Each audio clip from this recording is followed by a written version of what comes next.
ఆంధ్రప్రదేశ్ లో నూతనంగా కొలువైన మంత్రివర్గంలో ఎవరికి ఏ శాఖలు అనే దానిపై ఇంతవరకు నెలకొన్న ఉత్కంఠకు ఎట్టకేలకు తెరపడింది. ఎవరికి ఏ శాఖ అనేది సీఎం చంద్రబాబు నాయుడు కేటాయింపులు చేశారు. ఇందులో జనసేన అధినేత పవన్ కళ్యాణ్ కు డిప్యూటీ సీఎం పదవి ఇచ్చారు.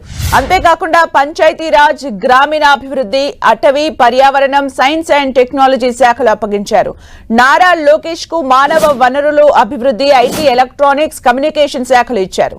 బంగళపూడి అనితను హోంమంత్రి పదవి వరించింది. యువ మినిస్టర్లకు కీలక బాధ్యతలే చంద్రబాబు అప్పగించారు.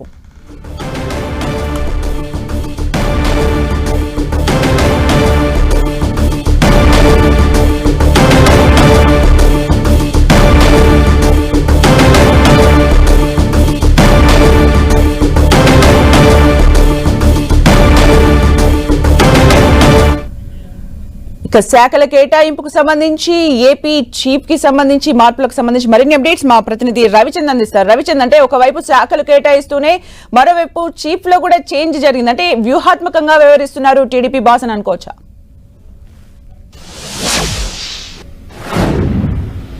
సుమిత్ర, ఏదైతే ముఖ్యమంత్రి చంద్రబాబు కావచ్చు, టీడీపీ అధినేతగా కూడా రెండు విధాలుగా కూడా ఆయన కీలక రోల్స్ అయితే ఆయన పోషిస్తున్నారు. ఎందుకంటే పార్టీ బలోపేతంపై కూడా ఆయన దృష్టి పెట్టారు. ఎందుకంటే ఇప్పుడు వరకు అచ్చెన్నాయుడు అధ్యక్షుడిగా పనిచేశారు, సక్సెస్ఫుల్ గా తన బాధ్యతలు నిర్వహించారు. కానీ ప్రభుత్వంలో కీలక బాధ్యతలు అచ్చెన్నాయుడు నిర్వహించాల్సి ఉంది. అందువల్ల మరో బలహీన వర్గాల నేత పల్లా శ్రీనివాస్ కి అయితే ఆయన అప్పగించారు. ఆయన కూడా ఏదైతే పల్లా శ్రీనివాస్ కూడా పార్టీపై దృష్టి పెడతారు, బలహీన వర్గాల వ్యక్తి. ఎందుకంటే గతంలో 2014-19 కొంత పార్టీపై కొంత ఫోకస్ తగ్గించారు. ఆ విధమైన ఇబ్బందులు అయితే టీడీపీ పడిందని చెప్పుకోవచ్చు. కానీ ఈసారి మొదటి రోజు నుంచి కూడా చంద్రబాబు ఏ విధంగా పరిపాలనపై దృష్టి పెట్టారో అదే స్థాయిలో పార్టీపై కూడా దృష్టి పెట్టారని చెప్పుకోవచ్చు. దీనిలో భాగంగానే అచ్చెన్నాయుడు ఎందుకంటే ప్రభుత్వ కార్యక్రమాల్లో నిమగ్నమై ఉంటారు, సమయం ఉండదు కాబట్టి మరో బలహీన వర్గాల నేత, అర్హుడైన నేత అయినటువంటి పల్లా శ్రీనివాస్ యాదవ్ సామాజిక వర్గానికి చెందిన వ్యక్తికి రాష్ట్ర అధ్యక్ష బాధ్యతలు అప్పగించారు. ఎందుకంటే ఇంతకు ముందు ఇలాంటి అంశాలన్నీ కూడా చాలా డిలే జరుగుతుండేవి. కానీ ఇప్పుడు ఎమ్మటెమ్మటే నిర్ణయాలు తీసుకుంటున్నారు. పార్టీ బలోపేతంపైనే నిర్ణయాలు తీసుకున్నట్టు కూడా మనకు కనిపిస్తుంది. ఎందుకంటే బలహీన వర్గాలంతా కూడా ఈ ఎన్నికల్లో ఏకపక్షంగా గతంలో మొన్న 2019లో కొంత గ్యాప్ వచ్చింది. ఈసారి అంతా కూడా టీడీపీ పక్కనే నిలబడ్డారు.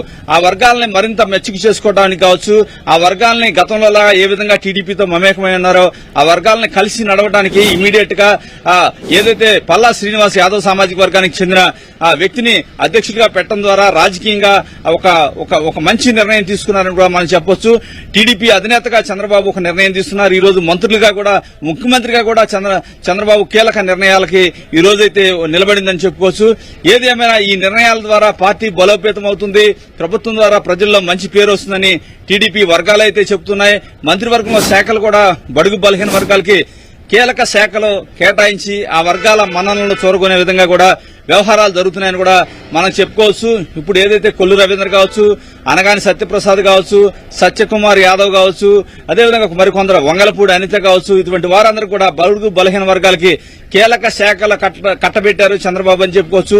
ఈ శాఖల ద్వారా, ఆ వర్గాల ద్వారా ప్రజల్లోకి మరింత ముందుకు వెళ్లేందుకు, ఆ వర్గాల అభిమానాన్ని చూరుకునేందుకు ముఖ్యమంత్రిగా చంద్రబాబు ఈ శాఖలైతే వారికి కేటాయించారని పార్టీ వర్గాల్లో చర్చ జరుగుతుంది. హోంమంత్రిగా, ఎందుకంటే అనితది మనం చూసుకుంటే కనుక ఆమె గత 5 సంవత్సరాలుగా రాష్ట్రంలో ఏ మహిళ ఇబ్బంది పడినా కూడా గత ప్రభుత్వ హయాంలో అనేక మహిళలు, అనేక అవమానాలు జరిగాయి, అనేక మహిళల పట్ల మానభంగాలు జరిగాయి, అనేక సంఘటనలు జరిగాయి. మహిళల్ని ఏదైతే సెంట్రిక్ గా అనేక అవమానాలు జరిగాయి. అమరావతి మహిళలపై కూడా ఇక్కడ దాడులు జరిగాయి. పోలీసులు కర్కశంగా వ్యవహరించి వారిని అనేక ఇబ్బందులు గురి చేశారు. ఎక్కడ ఏ సమస్య వచ్చినా కూడా వంగలపూడి అనిత తెలుగు మహిళా అధ్యక్షురాలుగా అక్కడ వాలిపోయేవారు. మహిళా సమస్యలన్నీ కూడా పూర్తిగా తెలిసిన వంగలపూడి అనిత అప్పుడు హోంమంత్రి కావడం అనేది నిజంగా యాదృచ్ఛికం అని చెప్తున్నారు. యావత్ మహిళా లోకానికి ఇచ్చిన గౌరవంగా టీడీపీ నేతలు అయితే చెప్తున్నారు. ఏ మహిళ అయినా కూడా స్వేచ్ఛగా ఆమెకు జరిగిన అన్యాయాలు కావచ్చు, ఏదైనా జరిగితే, వారికి అవమానాలు జరిగితే ఇమీడియట్ గా చెప్పుకునే విధంగా పోలీసు వ్యవస్థని తీర్చిదిద్దుతారని అనిత ఇప్పటికే చెప్తూ ఉన్నారు. మరి కాసేపట్లో ఆమె కూడా చంద్రబాబుని కలిసి, ముఖ్యమంత్రిని కలిసి కృతజ్ఞతలు కూడా చెప్పే అవకాశం అయితే కనిపిస్తుంది. ఏదైనా ఈ రోజు శాఖల కేటాయింపు కూడా బడుగు బలహీన వర్గాలకు అత్యధిక ప్రాధాన్యత ఇచ్చారు. కీలకమైన శాఖలు వారికి కేటాయించడం అనేది చాలా గొప్ప విషయం అని కూడా చెప్తున్నారు. మొత్తానికి ఈ రోజైతే కేటలో మిత్రపక్షాలు కూడా మంచి శాఖలు కేటాయించారు.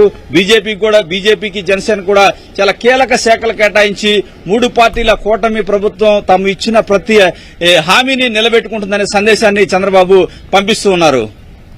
అంటే రవిచంద్ర, సామాజిక సమీకరణాలను క్యాలిక్యులేట్ చేసుకుని శాఖల కేటాయింపు ఓకే. అంటే ఇప్పుడు రానున్న కాలంలో నూతన ప్రభుత్వానికి చాలా ఛాలెంజెస్ ఉన్నాయి. యువ మినిస్టర్లకి కీలక బాధ్యతలు అప్పగించిన సందర్భంలో రానున్న రోజుల్లో అంటే ఇప్పుడు ఏవైతే ఛాలెంజెస్ ఉన్నాయో, రాజధాని నిర్మాణం అయి ఉండొచ్చు, కొత్త మద్యం పాలసీ అయి ఉండొచ్చు, శాఖల కేటాయింపు అయితే జరిగిపోయింది, నెక్స్ట్ ఎలా ఉండబోతుందని అనుకోవచ్చు. అంటే ఎక్స్పీరియన్స్ కూడా చాలా మ్యాటర్స్ కదా. అంటే వీరి ముందున్న ప్రధాన లక్ష్యం మన 5 సంవత్సరాల్లో వ్యవస్థలన్నీ కూడా నిర్వీర్యమైపోయాయని చెప్తున్నారు.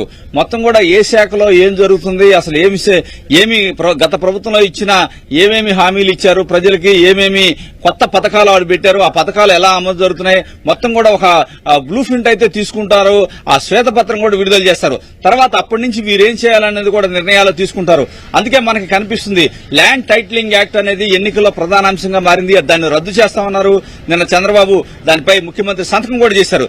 దానికి సంబంధించి ఏదైతే అనగాని సత్యప్రసాద్ బడుగు బలహీన వర్గాలకు చెందిన గౌడ సామాజిక వర్గానికి చెందిన నేత రెవెన్యూ శాఖ మంత్రిగా అనగాని సత్యప్రసాద్ నియమించారు. వెంబటే వారిని రద్దు చేసే విధంగా కూడా ఏం చేయాలి, దీనికి సంబంధించిన బ్యాక్గ్రౌండ్ అంతా కూడా తెలుసుకుని వాటిని ఇచ్చేయాలి. అందుకని కీలకమైన శాఖ ఆయనకు అప్పగించారు. అదేవిధంగా మీరు చెప్పినట్టు ఎక్సైజ్ శాఖ కూడా చూసుకుంటే కొల్లు రవీంద్ర గత 5 సంవత్సరాల్లో కూడా ఏదైతే లిక్కర్ విషయంలో చాలా విమర్శలు వచ్చాయి. ఆంధ్రప్రదేశ్ లో లిక్కర్ పాలసీ దేశంలోనే ఏ రాష్ట్రంలో కూడా ఇంత చెత్త పాలసీ లేదని చెప్పి టీడీపీ విమర్శించింది.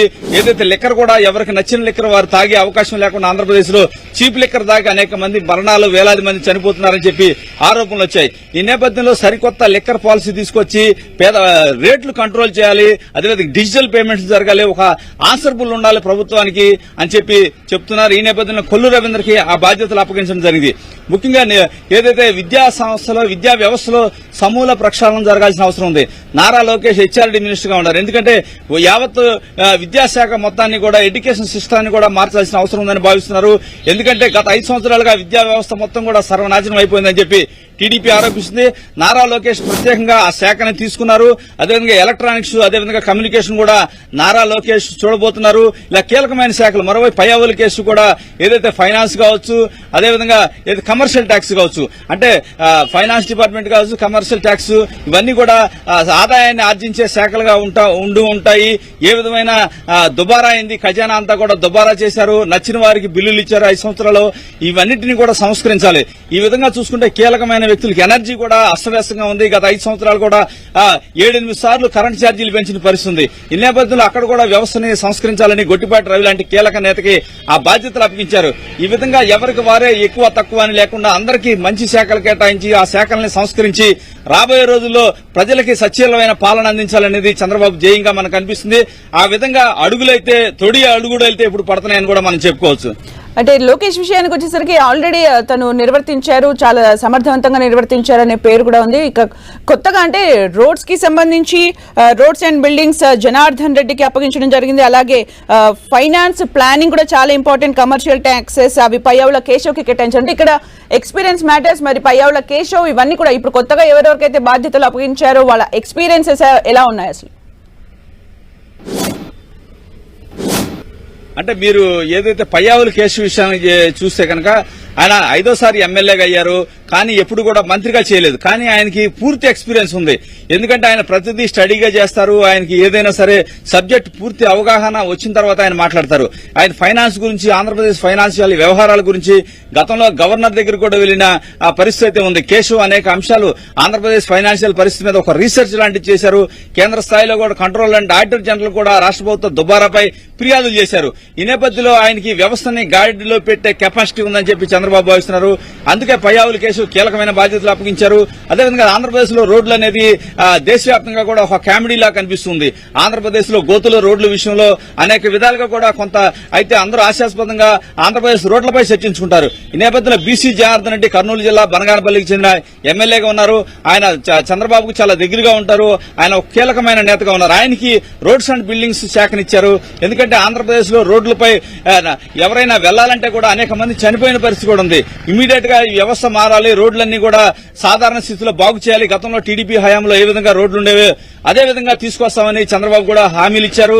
ఈ నేపథ్యంలో కీలకమైన శాఖలంతా కూడా వారందరికీ ఇచ్చి రాష్ట్రం ఏదైతే 2014-19లో ఏ విధమైన అభివృద్ధి జరిగిందో ఆ విధమైన అభివృద్ధి చూపిస్తామని చెప్పి ముఖ్యమంత్రి చంద్రబాబు చెప్తూ ఉన్నారు.